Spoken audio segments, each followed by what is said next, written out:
இப்போ தான் Kolkata Eden கார்டன்ஸ்லேருந்து test match முடிச்சுட்டு வரேன்.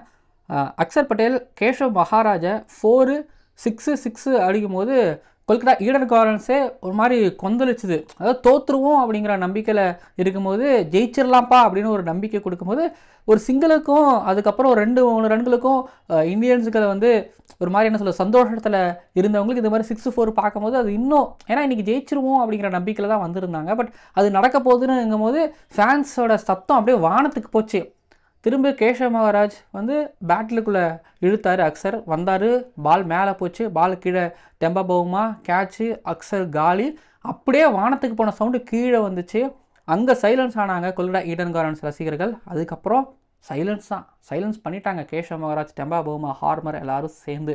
சவுத் ஆஃப்ரிக்கா இந்த மேட்ச் எப்படி ஜெயிச்சாங்க, இந்தியா இந்த மேட்சை யாரால தோத்தாங்க அப்படிங்கிறத பற்றி இந்த வீடியோவில் நம்ம நிறைய டிஸ்கஸ் பண்ண போகிறோம். வீடியோ கொஞ்சம் பெருசாக இருந்தாலும் பாருங்கள். பட் எனக்கு ஒரு இன்ட்ரெஸ்டிங்கான ஒரு டாப்பிக்காக இந்த வீடியோ நான் பார்க்குறேன். சேனலுக்கு புதுசாக வந்திருக்கீங்கன்னா சப்ஸ்கிரைப் பண்ணிவிட்டு பாருங்கள். அப்புறம் அந்த தோல்விக்கு யார் முழு பொறுப்பு நீங்கள் நினைக்கிறீங்க? பேட்டர்ஸுகளா, பவுலர்ஸுகளா, இல்லை கோச்சா? நிறைய விஷயத்த பேசுவோம். நீங்கள் கமெண்ட் பண்ணுங்கள். அப்புறம் சூப்பர் தேங்க்ஸ் மூலமாக ராமலிங்கம் அவர்கள் வந்து அவர் ஒரு $50 கொடுத்துருந்தாரு. அவருக்கு ரொம்ப நன்றி. இதுபோல் நிறைய பேர் சூப்பர் தேங்க்ஸ் மூலமாக உங்களை உதவிகளை செஞ்சுட்டு இருக்கீங்க. உங்களுக்கும் நன்றி. நம்ம ரிவ்யூக்குள்ள போகலாம். ஓவருக்கு 6 பால் தான், ஆனா நோ பால் போட்டா 7 பால். ஓடு ஐபிஎல் பப்பியா? ஜெனரல் லேடிஸ் அண்ட் ஜென்டில்மேன், இந்த ஐசிசி வேர்ல்ட் டெஸ்ட் சாம்பியன்ஷிப் 2027 பராசக்தியில் South Africa tour of India 2025 Kolkata Eden கார்டன்ஸில் நடந்து முடிஞ்ச ஃபர்ஸ்ட் டெஸ்ட் மேட்சோட டே 3யோட அனாலிசிஸ் அண்ட் ரிவ்யூ அண்ட் இந்த ஃபர்ஸ்ட் டெஸ்ட் மேட்சோட அனாலிசிஸ் அண்ட் ரிவ்யூ பார்க்க வந்திருக்கிறீங்க இந்த ஸ்பெஷல் கிரிக்கெட் ஆனந்தாஸ் ஷோவில். ஓகே, இப்போது 124 அப்படிங்கிறது டார்கெட் இந்தியாவுக்கு ஹோமில். யோசிச்சு பாருங்கள், இமேஜின் பண்ணி பாருங்கள், 124 இந்தியாவுக்கு டார்கெட் வருது அப்படின்னா ஷுவர் ஷாட்டாக இந்தியா ஜெயிச்சிருவாங்க. அது 8 விக்கெட் வித்தியாசத்தில் 9 விக்கெட் வித்தியாசத்தில் இருக்கலாம். பட் ஆனால் இப்போ நிலைமைகள் அப்படிங்கிறது வேறே ஆகிடுச்சு. இந்தூரில் ஸ்டீவ் ஸ்மித் கேப்டன்சி பண்ணுவார். அப்போது குன்னமேன் நேத்தன்லைன் இந்தியாவை வந்து பண்டில் பண்ணுவாங்க. இந்தியா தோப்பாங்க டெஸ்ட் மேட்ச்சில். அப்படியே ஹைதராபாத்தில் இங்கிலாந்துக்கு அகேன்ஸ்டாக டர்ட் மர்ஃபி, பஷீர் இவங்க 2 பேரும் சேர்ந்து இந்தியாவை ஒரு மாதிரி என்ன சொல்கிறது பண்டில் பண்ணுவாங்க ஸ்பின்னர். அகைன் இங்கே வந்து பார்த்திங்க அப்படின்னா 2024 பாம்பேயில் 147 டார்கெட். பட் அஜாஸ் பட்டேல் இந்தியாவை பண்டில் பண்ணுவார். இப்போது 124 டார்கெட் அண்ட் இந்த பக்கம் ஹார்மர், கேஷவ் மகாராஜ் சேர்ந்து இந்தியாவை தோக்கடிச்சிருக்கிறாங்க. ஸோ இந்தியா சேசிங் அப்படிங்கிறத தாண்டி இந்தியாவுக்கு இந்தியா சேசிங் அப்படிங்கிறத தாண்டி இந்தியன் பேட்டர்ஸ் சேசிங் அப்படிங்கிறத தாண்டி அகென்ஸ்ட் ஸ்பின் ஆடுறதுக்கு ரொம்ப கஷ்டப்படுறாங்க அப்படிங்கிறது எல்லாமே இந்த ரிசல்ட் உங்களுக்கு கிளியராகவே சொல்லியிருக்கோம். நீங்கள் வந்து ரொம்ப அனாலிசிஸ்லாம் பண்ண வேணாம். ஒன்றும் இல்லை, செகண்ட் இன்னிங்ஸில் எத்தனை இந்தியன் பேட்டர்ஸ் ஸ்வீப்பு ரிவர்ஸ் ஸ்வீப்பும் போனாங்க, எத்தனை பேட்டர் ஃப்ரண்ட் ஃபுட்டில் தைரியமாக வந்து பேட்டை விட்டாங்க, எத்தனை பேட்டர்ஸோட அப்ரோச் வந்து ஒரு மாதிரி தைரியமாக இருந்ததுன்னு நீங்கள் சொல்லிடுங்க. சரி, நான் பேட்டர்ஸுகளை தாண்டி அப்புறம் பும்ரா வந்து செகண்ட் இன்னிங்ஸில் எவ்வளோ யார்க்கர் போட்டிருப்பாருன்னு நீங்கள் நினைக்கிறீங்க சொல்லுங்கள். சிராஜ் வந்து ஒரு யார்க்கர் போட்டுட்டு அவருக்கு வந்து ஒரு விக்கெட் கிடச்சிச்சு. பட் ஜஸ்பிரீத் பும்ரா எத்தனை பவுன்சர் போட்டிருப்பாரு? ஸோ நான் சொல்லுவேன், பேட்டர்ஸுக்கு முழுக்க இங்கே ஒரு காரணம்னா பவுலர்ஸுக்குள்ள ஒரு காரணம் நான் சொல்லுவேன். அதுக்குன்னு அவங்க மேலே க்ரைம் ரேட் ரொம்ப பெருசில்லை, அவங்க மேலே க்ரைம் ரேட் ரொம்ப கம்மி தான். பட் பவுலர்ஸுகளும் ஒரு காரணம். ஏன்னா ஒரு பக்கம் கார்பின் போஷும் டெம்பா பவுமாவும் ஒரு 79 பால் 44 ரன் பார்ட்னர்ஷிப்பு. அதில் கார்பின் போஷ் 6 அடிப்பார், டெம்பா பவுமா ரொட்டேட் பண்ணிக்கிட்டே இருப்பார். அப்புறம் நான் சொல்லுவேன், பண்டோட கேப்டன்சியில் ஃபீல்ட் செட் வந்து பார்த்திங்கன்னா நிறைய ஓட்டையாக இருந்தது. பும்ராவே சில இடங்களில் சொன்னார், டேர்ன் மேலே நிறைய ரன் போகுது அப்படிங்கிற மாதிரி, எனக்கு அங்கே ஃபீல்டர் வேணும் அப்படிங்கிற மாதிரி சொல்லிட்டு அவர் ஓவர் போட்டு போயிடுவார். அதே போல் வந்து பார்த்திங்கன்னா நிறைய மிடு விக்கெட்டில் ஃபீல்டரை வச்ச மாதிரி எனக்கு தெரில. அப்புறம் சிராஜ் டவுன் லெக் சைட், அதாவது லெக் சைடில் ஃபீல்டரை வச்சுக்கிட்டு அவர் லெக் சைடில் போடுவார், அவர் மிடில் லெக்கில் போடாமல். ஸோ இந்த மாதிரி சின்ன குறைகள் அப்படிங்கிறது இருந்துக்கிட்டு இருந்தது. பட் சிராஜாவது பரவாயில்ல, 2 ஓவரில் முடிஞ்சு. பட் இன்னொரு பக்கம் இந்தியன் டீமோட ஸ்பின்னர்ஸ், இப்போ குல்தீப் யாதவோட பாலில் கன்சிஸ்டண்ட்டாக அதாவது 6 பாலும் டைட்டாக போட மாட்டார். 1-2 பால் அவர்கிட்ட இருந்து ஒரு லூஸ்னஸ் வரும், அதை யூஸ் பண்ணி ரன் எடுத்துகிட்டு இருப்பாங்க. எத்தனை டாட் பால்ஸ், எத்தனை மெயிடன்ஸ் இந்தியன் பவுலர்ஸ் போட்டிருப்பாங்கன்னு நீங்கள் நினைக்கிறீங்க? குல்தீப் யாதவ் எத்தனை மெயின் ரன் போட்டிருப்பாரு நீங்கள் நினைக்கிறீங்க? எத்தனை டாட் பால் வச்சிருப்பாரு நினைக்கிறீங்க? அதாவது ரிஷப் பண்ட் அவுட் ஆகும்போது துருவ் ஜுரல் அவுட் ஆகும்போது அதுக்கு முன்னாடி இருக்கக்கூடிய 10-12 பால்கள் வந்து பார்த்தீங்கன்னா மெய்டன், அந்த 2 ஓவர் பார்த்தீங்கன்னா மெய்டன், அதுக்கப்புறம் தான் அந்த விக்கெட் அப்படிங்கிறது வந்து விழுந்துச்சு. இந்தியன்ஸ் எங்கே ப்ரெஷர் போட்டாங்க? கையில் பால் வச்சுக்கிட்டு ப்ரெஷர் போட்டாங்களா? இல்லைங்களா? பேட்டிங்கில் ப்ரெஷர் போட்டாங்களா? கிடையாது. போரிடும் குணமே இந்த டெஸ்ட் மேட்ச்சில் இல்லவே இல்லை. எஸ்பெஷலி ரொம்ப அசால்ட்டாக ஆன மாதிரி இருந்த மாதிரி எனக்கு பர்டிகுலராக எனக்கு தோணுச்சு. அதாவது வந்திருக்கிற 45,000-40,000 ரசிகர்கள் வந்து ஏமாற்றத்தோட போகிறாங்கன்னா அதுக்கு இவங்கள்ட்ட போரிடாத குணம் தான் அப்படின்னு நான் கண்டிப்பாகவே நான் சொல்லுவேன். இன்னொன்று சவுத் ஆஃப்ரிக்கா பொறுத்த வரைக்கும் இந்த மேட்சை வின் பண்ணாங்கிறத தாண்டி குட்டி குட்டி பேட்டில்ஸில் வின் பண்ணாங்க. அந்த பேட்டில்ஸை அவங்க ஜெயிக்கிறதுல ரொம்ப மும்முரமாக இருந்தாங்க. அவங்க வந்து 10 விக்கெட்டாக எடுத்துக்காம நம்ம வந்து ஒரு பேட்டிலாக நான் சொன்னல KL ராகுல் வர்சஸ் கேஷவ் மகாராஜ் இந்த டெஸ்ட் சீரீஸில் கேஷவ் மகாராஜ் வர்சஸ் KL ராகுல் ஃபர்ஸ்ட் இன்னிங்ஸ் அந்த பேட்டில் ஞாபகம் இருக்கா? அதாவது முதல் நாள் நினைக்கிறேன், முதல் நாள் முடிஞ்சு திரும்பி 2வது நாள் அந்த பேட்டில் கண்டினியூ ஆகுது. அந்த பேட்டில் அவர் ஜெயிக்கிறாரு. மார்க்கோ ஆன்சன் வர்சஸ் ஜெய்ஸ்வால் எடுத்தோடனே வந்து ஜெய்ஸ்வால் எடுத்தோடனே மார்க்கோ ஆன்சனுக்கு ஓவர் கொடுக்காம சரி ஸ்பின்னர்கிட்ட போகலாம் அப்படின்னு இல்லாமல் உனக்கும் ஜெய்ஸ்வாலுக்கு ஒரு பேட்டில் இருக்குது அதை நீ திரும்பி கண்டினியூ பண்ணுன்னு ஒரு பக்கம் மார்க்கோ ஆன்சன்ட்ட கொடுக்குறாரு. மார்க்கோ ஆன்சன் ஃபஸ்ட் ஓவரில் விக்கெட் எடுக்கிறாரு. சேசிங்கில் 0-1 ஆரம்பிக்கும் போது அது எவ்வளோ பூஸ்டர் சவுத் ஆஃப்ரிக்காவுக்கு எடுத்து கொடுக்குறாரு. திரும்ப KL ராகுல் சேசிங் தெரிலங்க, ஒயிட் பாலில் சாம்பியன்ஸ் ட்ராஃபியில் ஆடி கொடுத்துருக்கலாம். பட் ரெட் பாலில் ஒரு சீனியர் ப்ரோவாக நீங்கள் சேசிங்கில் அவர்கிட்ட இருந்து பெரிய ஏமாற்றம். ஒரு பக்கம் மார்க்கோ ஆன்சன் விக்கெட் எடுத்து கொடுக்குறாரா. திரும்ப வந்து ஹார்மர் நிறைய லெஃப்ட் ஹேண்டர்ஸ் இருக்கிறாங்க. ப்ளஸ் அந்த பேட்டில் அதாவது நீங்கள் அந்த பேட்டில் நான் ஜெயிக்கணும், உங்களுக்கு தான் அந்த பேட்டில் அப்படிங்கிறது இருக்குது. ஸோ நீ அதை கண்டினியூ பண்ணுறேன். வாஷிங்டன் சுந்தர் ஹார்மர் ஆல்ரெடி இந்த பேட்டில் அப்படிங்கிறது இருந்தது. ஸோ ஹார்மர் போட்டுக்கிட்டே இருக்கிறாரு. ஒரு பக்கம் மெய்டன் ஆகுது. ரன்ஸும் வராமல் போகுது. ப்ரெஷரும் பார்த்தீங்கன்னா ஒரு பக்கம் விழுது. என்ன பண்ணிட்டாரு, த்ருவ் ஜுரெலுக்கு மிடு விக்கெட்டு ஸ்கொயர் லெக்கு அப்படின்னு வச்சு ஷார்ட்டாக போட்டார், தூக்கி அடித்தார். அதாவது ஹார்மரை இவ்வளோ நேரம் வரைக்கும் வாஷிங்டன் சுந்தர் தான் ஃபேஸ் பண்ணிட்டு இருந்தார். திடீர்னு த்ருவ் ஜுரெல் உள்ளே வரும்போது ஹார்மர் வரும்போது த்ருவ் ஜுரெல் அவுட் ஆகிறாரு. இந்த ஹார்மர் வந்து பார்த்திங்க அப்படின்னா ரொம்ப தெளிவாக இருந்தார். ஸ்பாட்டில் போட்டுக்கிட்டே இருந்தார். அவர் யாராவது கலாச்சாங்களா? எடுத்தோடனே ஃபஸ்ட்டு பாலே ரிவர்ஸ் ஸ்வீப் போனாருன்னு நினைக்கிறேன் ரிஷப் பண்ட். ஆனால் ரிவ்யூவில் தப்பிச்சார். ஸோ ரிவர்ஸ் ஸ்வீப் ஆடுறதுக்கு யாருமே இல்லையா? தைரியமாக பேட் விடுறதுக்கு யாருமே இல்லையா? இன்றைக்கி ரிஷப் பண்ட் அவரோட கேம் ஆனாரா? இல்லை, இன்றைக்கி ரிஷப் பண்ட் அவரோட கேமை ஆடவே இல்லை. எங்கேயாவது ஹார்மரை யோசிக்க வச்சாங்களா? யோசிக்கவே வரல. பெட்ஸில் ஆஸ்பினர் போட்டு இப்போ ஸ்பாட்டில் போட்டு ப்ராக்டிஸ் பண்ணுற மாதிரி இன்றைக்கி பண்ணார். ஹார்மர் நிஜமே பிரில்லியண்ட்டாக போட்டுக்கிட்டு இருந்தார். அதாவது அவர் ரிலீஸ் பாயிண்ட்டு, பேஸு, அப்புறம் லெங்க்த்து, இதெல்லாம் லைனை ரொம்ப சேஞ்ச் பண்ணல, லெங்க்த்தை சேஞ்ச் பண்ணார், பேஸை சேஞ்ச் பண்ணார். அதாவது ஜடேஜா, ரிஷப் பண்ட் இந்த லெஃப்ட் ஹேண்டர் இவங்களுக்கு வந்து பார்த்தீங்கன்னா மேலே போட்டார், பேக் ஃபுட்டில் ஆட வச்சுக்கிட்டே இருந்தார். கொஞ்சம் ரொம்ப கம்மியாக தான் அவங்க முன்னாடி ஆட வச்சுக்கிட்டு இருந்தார். பட் வாஷிங்டன் சுந்தரை ஒரு மாதிரி லெங்க்த்தில் போட்டு முன்னாடி ஒரு ஸ்ட்ரெச்சை பிடிச்சி அவர் வந்து டிஃபென்ஸ் வைக்க தூண்டிக்கிட்டே இருந்தார். அண்ட் ஃபீல்ட் செட் சும்மா கிடையாது. ஃபார்வர்ட் ஷாட்லேருந்து சில்லி பாயிண்ட்டை தூக்கி வச்சதுக்கப்புறம் அவருக்கு சில மாற்றங்களும் நடக்கவும் செஞ்சிச்சு. அண்ட் கட்டு, ஸோ அப்புறம் ஸ்வீப்பு, அப்புறம் ஸ்லாக் ஸ்வீப்பு, லாங் ஆன் வச்சு போட்டுக்கிட்டே இருந்தார். பட் யோசிச்சு பாருங்கள், இப்படி ஒரு ஃபீல்ட் செட் இருக்குது, ரன்ஸ் அடிக்கிறதுங்கிறது ரொம்ப கஷ்டம். இந்தியன் பேட்டர்ஸ்கள்கிட்ட ஸ்பின் ஆடுறதுக்கான ஒரு டெம்பரமெண்ட், ஸ்பின்னர் ஆடுறதுக்கான ஒரு கிரிக்கெட் இந்தியன் பேட்டர்ஸில் இல்லவே இல்லை அப்படிங்கிறது தான் உண்மை. அதாவது இந்த பிச்சில் வந்து 4 நாளாக ஆச்சா தண்ணி விட்டு. அவங்க வந்து ரேங்க் டர்னர், இந்த சௌரவ் கங்குலி சொன்னார் இந்தியன் டீம் வந்து ரேங்க் டர்னர் கேட்டாங்க அப்படிங்கிற மாதிரி அவர் சொன்னார். கௌதம் கம்பீரும் சொன்னார். இப்போ ரேங்க் டர்னர் கொடுக்கும்போது என்ன ஆகுதுன்னு யோசிச்சு பாருங்கள். அதாவது இப்போ இருக்கக்கூடிய மாடர்ன் டே கிரிக்கெட்டர்ஸோட ப்ரிப்ரேஷன் டைமுங்கிறது ரொம்ப கம்மியாக இருக்குது. இவங்க ஃபர்ஸ்ட் கிளாஸ் கிரிக்கெட் எந்த அளவுக்கு ஆடி இருக்காங்க அப்படிங்கிற ஒரு கேள்வியுமே வருது. ஸோ அதுதாங்க இப்போது இப்போ ஒன்றும் இல்லை, கில்லை எடுத்துக்கோங்க. கில்லை எடுத்துக்கிட்டிங்க அப்படின்னா கடைசியாக எப்போ அவருக்கு பிரேக் கிடச்சதுன்னா எனக்கு தெரில. விளாண்டுக்கிட்டே இருந்துக்கிட்டு இருக்கிறாரு. ஏஷியா கப் முடிச்சுன்னா எங்கேயாவது ஆஸ்திரேலியா போகிறாரு, வேறு ஃபார்மேட், வேறு ஒரு கண்டிஷன். அதே போல் வந்து பார்த்திங்க அப்படின்னா வெஸ்ட் இண்டீஸ் கூட அப்படியே ஆடுறாரு. வெஸ்ட் இண்டீஸ் கூட ஆடிட்டு இப்படி தான் அவர் நடந்துகிட்டு இருக்கே தவிர இப்படியே அப்படியே இப்போ டெஸ்ட் சீரிஸ் ஆடுறாரு, அடுத்த ஒரு டெஸ்ட் சீரிஸ் இப்போ இந்தியாவில் ஆடுறாங்களா அப்படியே இந்தியா அப்படிலாம் இல்லாமல் வேறு கண்டிஷன், வேறு ஃபார்மேட்டில் ஆடுறாங்கிறதுனால ஸோ பிளேயர்ஸுகளோட சஸ்டைனபிலிட்டி அப்படிங்கிறது இங்கே குறைவாகுது. ஆல்ரெடி ஸ்பின்னுக்கு கொஞ்சம் வீக்காக இருக்கிறவங்க இந்த மாதிரியான கண்டிஷன்ஸ் பார்க்காதனால இதுக்கு ப்ரிப்ரேஷன் இதுக்கான ப்ரிப்ரேஷன் பண்ணுறதுக்கான டைமும் நேரமும் கிடைக்கிறது இல்லைங்கிறதுனால இந்த மாதிரியான தோல்விகள் கிடைக்குது. அப்புறம் இன்னொன்று சொல்லிக்கிறேன், மாடர்ன் டே கிரிக்கெட்டில் இப்போது எந்த ஒரு டீமுக்குமே ஹோம் அட்வான்டேஜ் அப்படிங்கிறது கிடையாது. காரணம் இந்தியாவுக்கு மட்டும் இல்லை, எல்லா கிரிக்கெட்டர்ஸுகளுக்கும் வந்து பார்த்திங்கன்னா ப்ரிப்ரேஷன் டைமுங்கிறது ரொம்ப குறைவாக இருக்குது. டைம் கிடைக்கிறதுல முக்கியமாக இந்தியன் டீம் அண்ட் பிக் 3ல் இருக்கிறவங்கள தாண்டி அதில் இந்தியன் டீம் பிளேயர்ஸுகளுக்கு சுத்தமாக ப்ரிப்ரேஷன் டைமுங்கிறது கிடைக்கதா இல்லையான்னு எனக்கு தெரியவே இல்லை. இத்தனைக்கும் வெஸ்ட் இண்டீஸில் டெஸ்ட் சீரிஸ் ஆடிட்டு இருக்கும்போதே KL ராகுல் வந்து ஒயிட் பாலுக்கு ப்ராக்டிஸ் பண்ணிட்டு இருந்துருக்கிறாரு. ஏன்னா ஆஸ்திரேலியாவுக்கு போடுங்கிறதுல ஏன்னா ப்ரிப்ரேஷன் டைம் ரொம்ப கம்மியாக இருக்குது. ஸோ இப்படி தான் வந்து பார்த்திங்க அப்படின்னா இங்கே குதிரை ஓட்ட வேண்டியது இருக்குது, இப்படி தான் வந்து பார்த்திங்க அப்படின்னா ஆட வேண்டியது இருக்குது. இதனால தான் அந்த தோல்வி அப்படிங்கிறது வருது. ஸோ சவுத் ஆஃப்ரிக்கா வந்து பார்த்திங்க அப்படின்னா நான் என்ன சொன்ன மாதிரி 10 விக்கெட்டாக அவங்க பார்க்கல, அவங்க ஒரு விக்கெட்டாக பார்க்குறாங்க. அந்த ஒரு விக்கெட்டையுங்கிறத தாண்டி அந்த ஒரு பேட்டிலையும் ஜெயிக்கணும், ஒரு விக்கெட் அப்படியே ஒன்றா போவோம், லெவல் 1 லெவல் 2ன்னு போனாங்க. பட் யோசிச்சு பாருங்கள், இந்தியன்ஸுகள் அந்த பேட்டில் ஜெயிக்கிறதுக்காக ஆடினாங்களா? இல்லவே இல்லை. ஒன்று யோசிச்சு பாருங்கள், இந்தியன் பேட்டர் அந்த பேட்டில் ஒன்று எதிர்த்து போராடுறதுக்கு அதுவும் பண்ணலை. டிஃபென்ஸ் போனது தான் இங்கே பிரச்சனையாச்சு. முழுக்க டிஃபென்சிவ் கிரிக்கெட் போனாங்க. நம்ம சண்டைக்கு ஏன் போகணும், நம்ம பொறுமையாக இருப்போம்னு போனாங்க. ஸோ அதனால தான் தோல்வி அப்படிங்கிறது வந்து இந்தியாவுக்கு கிடைக்க செஞ்சிச்சு. பட் சும்மா சொல்லக்கூடாது, ஹார்மர் இழுத்து சூப்பராக போட்டார். சும்மா சொல்லக்கூடாது, டெம்பா பவுமா எஸ் நாங்கள் வேர்ல்டு டெஸ்ட் சாம்பியன்ஸ் தான் அப்படிங்கிறது காமிச்சிருக்கிறாரு. ஏன்னா இந்த நம்பர் 1 டெஸ்ட் டீமாக இருப்பாங்க, அவங்க வந்து சப்கான்டினென்ட் வந்தாங்கன்னா அடி வாங்குவாங்க. இல்லை சப்கான்டினென்ட் டீம் வந்து நம்பர் 1 டீமாக இருந்தாலும் ஓவர்சீஸ் போகும்போது மட்டமாக தோப்பாங்க. இப்போ வேர்ல்டு டெஸ்ட் சாம்பியன்ஸாக இருப்பாங்க, அவங்க வந்து வேறு எங்கேயாவது விளையாட போகிறாங்கன்னா மோசமாக தோப்பாங்க. பட் இவங்ககிட்ட நான் ஆல்ரெடி சொல்லியிருப்பேன், 3 ஸ்பின்னர்ஸ் இருக்காங்க, இந்தியாவில் நிறைய லெஃப்ட் ஹேண்டர்ஸ் இருக்காங்கிறதுனால அவங்க பாருங்கள் ஒரு ஹார்மரை எடுத்துகிட்டு வருவாங்க, ஒரு கேஷமார் எடுத்துகிட்டு வருவாங்க. பாருங்கள் சீனரன் முத்துசாமிக்கு பிரேக் கிடைச்சாலும் கிடைக்கலாங்கிற மாதிரி நம்ம ஆல்மோஸ்ட் பேசிகிட்டு தான் அவங்க ஸ்பின் அட்டாக் பற்றி நம்ம பேசிக்கிட்டு இருந்தோம்.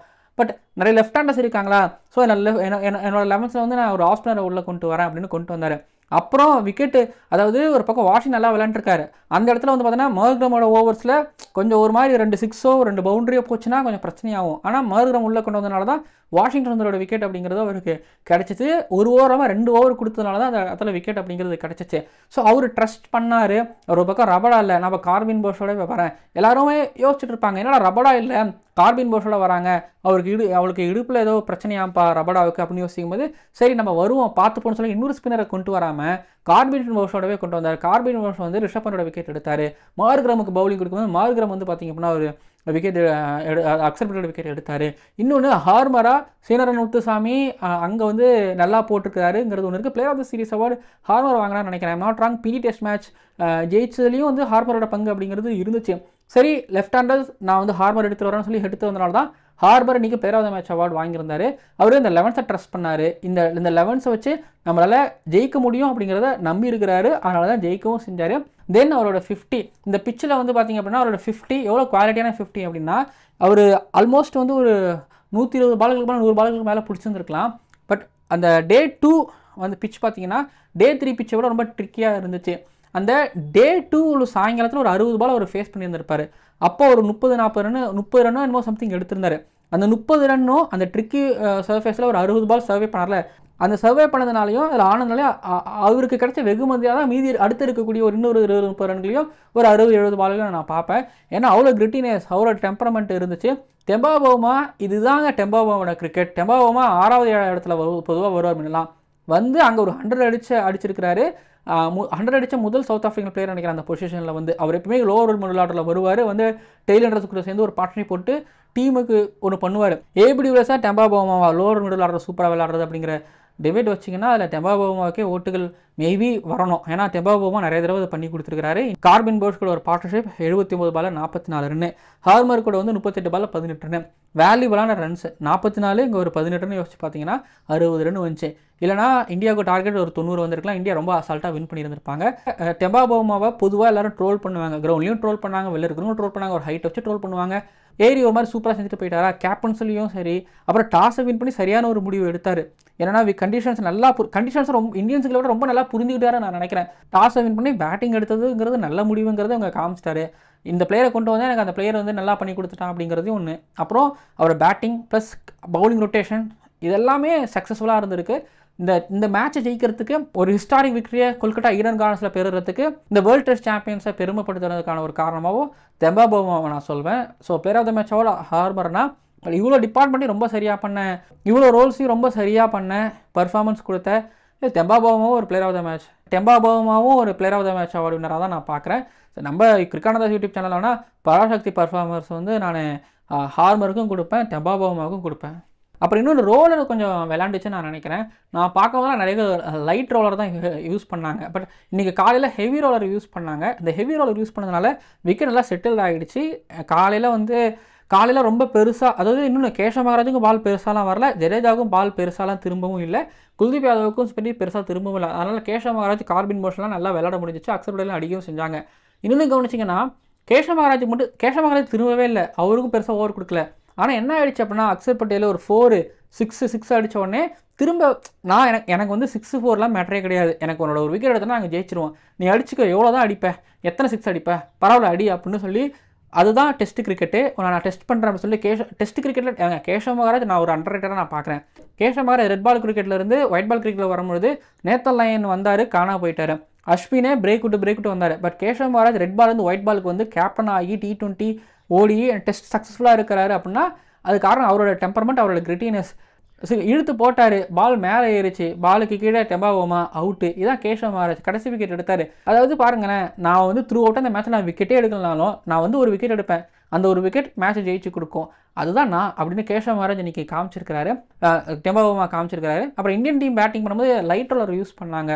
ஹெவி ரோலர் போட்டிருந்தா அப்படின்னு யோசிக்கிறீங்களா? எனக்கு அந்த யோசனை அப்படிங்கிறது இருந்துச்சு. பட் லைட் ரோலர் தான் யூஸ் பண்ணாங்க.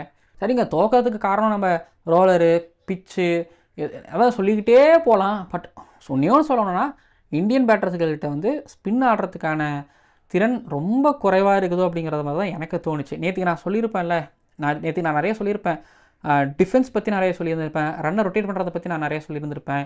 இந்தியன் பேட்டர்ஸ்கள்கிட்ட எந்தளவுக்கு ரன் வரமாட்டேங்குது, வறட்சியாக இருக்குது அகேன்ஸ்ட் ஸ்பின்னு அப்படிங்கிறத பற்றி சொல்லியிருந்திருப்பேன். பட் இது இன்றைக்கி நிரூபணம் ஆகிருக்கு. அதாவது விக்கெட்டை ஃபஸ்ட் இன்னிங்ஸில் ரிஷப் பண்ட் த்ரோ பண்ணிட்டு போனார், அடுத்தது செகண்ட் இன்னிங்ஸில் த்ருவ் ஜுரல் விக்கெட்டை த்ரோ பண்ணிட்டு போனார். ரிஷப் பண்ட் இன்றைக்கி ஆடின மாதிரியே தெரியல.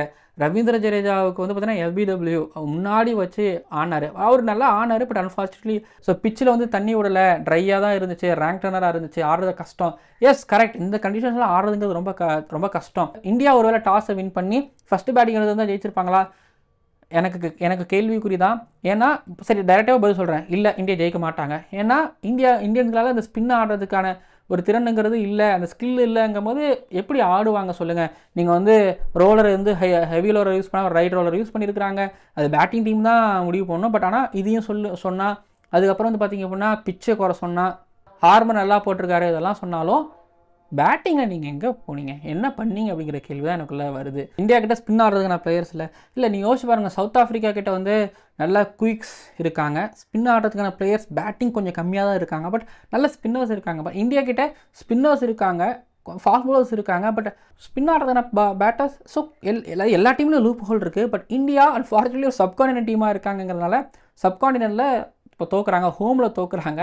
இன்னொன்று, இந்த மாடர்ன் டே கிரிக்கெட்டில் வந்து ஹோம் அட்வான்டேஜ் அப்படிங்கிறது எந்த ஒரு ஹோம் டீமுக்கும் இல்லையோன்னு எனக்கு தோணுது. நான் சொல்லுவேன், திரும்பவும் சொல்லுவேன், ப்ரிப்ரேஷன் ஒரு காரணம் நான் சொல்லுவேன். மாறி தொடர்ந்து ஆடிக்கிட்டு இருக்கிறாங்க அப்படிங்கிறதுனால. பட் சவுத் ஆஃப்ரிக்கா ரொம்ப டிசர்வ்டு. பேட்டிலில் ஜெயிச்சுக்கிட்டே இருந்தாங்க.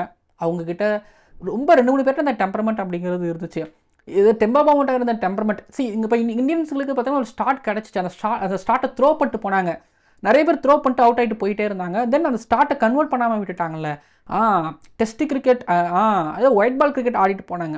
லிட்டரலி ஒரு ஒயிட் பால் கிரிக்கெட். அவங்க வந்து T20 கூட இல்லை, ஒரு ODI கிரிக்கெட் ஆடிட்டு போனாங்க. டெஸ்ட் கிரிக்கெட் ஆடி இருந்தாங்க அப்படின்னா, ஸோ 60s 70s ஒரு டெஸ்ட் கிரிக்கெட் ஆடுவாங்கள்ல, ரன் வறட்சியாக தான் இருக்கும், ஆனால் நிற்பாங்கல்ல. ஸோ அந்த மாதிரி நின்று இருந்தால் மேபி விக்ட்ரி அப்படிங்கிறது வந்திருக்கலாம், இல்லை நல்ல கிரிக்கெட் ஆடி வந்திருக்கலாம், நல்ல ரிசல்ட்டை ப்ரொடியூஸ் பண்ணி வந்திருக்கலாம் அப்படிங்கிற மாதிரி நான் பார்க்குறேன்.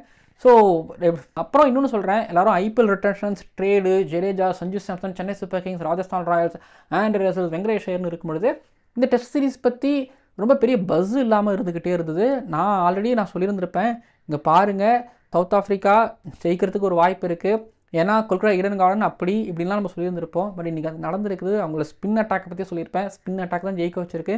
டெம்பாவோமா பற்றி சொல்லியிருந்திருப்பேன், அதுவும் நடந்திருக்குது. ஓகே, டெஸ்ட் தோல்வி அப்படிங்கிறது ரொம்ப ரொம்ப மோசம், ரொம்ப வலிக்கும். அது வந்து அது வந்து வெறுமனே ஒரு T20 அண்டு ODI இந்த தோல்வி எந்த தோல்வியும் எது கூடயும் வந்து நம்ம கம்பேர் பண்ண முடியாது. பட் நான் ஒன்று சொல்கிறேன், டெஸ்ட்டு 5 நாள் ஆடி ஒரு மேட்ச்சை நீங்கள் தோக்குறாங்க. டெஸ்ட் மேட்ச்சுக்கு முன்னாடி ஒரு 15 நாள் அட்லீஸ்ட் ப்ரிப்பரேஷனுங்கிறது இருக்கும், ப்ரிப்பேர் ஆவாங்க. ஸோ 15 நாள் ப்ளஸ் இந்த 5 நாள் மொத்தம் 20 நாளோட தவம், மொத்தம் 20 நாளோட உழைப்பு அங்கே வேஸ்ட்டாக போகுது. நான் ஒன்று சொல்லுவேன், IPL-ஆக இருக்கட்டும், வேறு ஏதாவது இருக்கட்டும், அது எல்லாமே ஆடம்பரம். டெஸ்ட்டு விக்ட்ரி அப்படிங்கிறது அத்தியாவசியம். டெஸ்ட்டு தோல்வி மோசம், அதை விட ஹோமில் டெஸ்ட்டு தோல்விங்கிறது ரொம்ப மோசம். அதில் டெஸ்ட் சீரிஸ் தோல்விங்கிறத தாண்டி ஹோமில் டெஸ்ட் சீரிஸ் தோல்விங்கிறது ரொம்ப ரொம்ப மோசம்.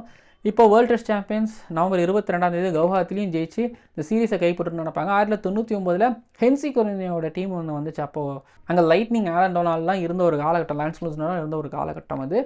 அப்போ டெண்டுல்கர் கேப்டன்சி. அப்போ வந்து இந்தியா தோற்றுருப்பாங்க. அதுக்கப்புறம் இப்போது டெஸ்ட் சீரீஸை ஹோமில் சவுத் ஆஃப்ரிக்காக்கு அகேன்ஸ்டாக தோப்பாங்களா, சவுத் ஆஃப்ரிக்கா ஜெயிப்பாங்களா அப்படிங்கிறத பொறுத்திருந்து பார்க்கலாம்.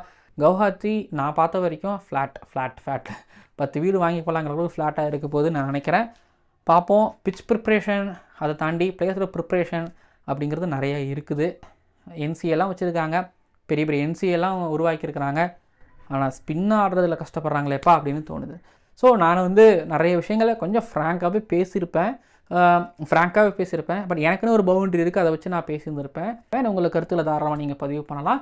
Parasakthi performers of the match அப்படின்னா ஹார்மர் அண்டு நான் வந்து கேப்டன் எனக்கு ரொம்ப பிடிக்கும். பொதுவாக நான் தெம்பா பவுமாவுக்கும் நான் கொடுக்குறேன். ரெண்டு பேரும் பராசக்தி performer of the match award நான் உங்களுக்கு கொடுக்கணும்னு ஆசைப்பட்றேன். ஏன்னா அவங்க ரெண்டு பேரும் டிசர்வ்டாக நான் பார்க்குறேன்.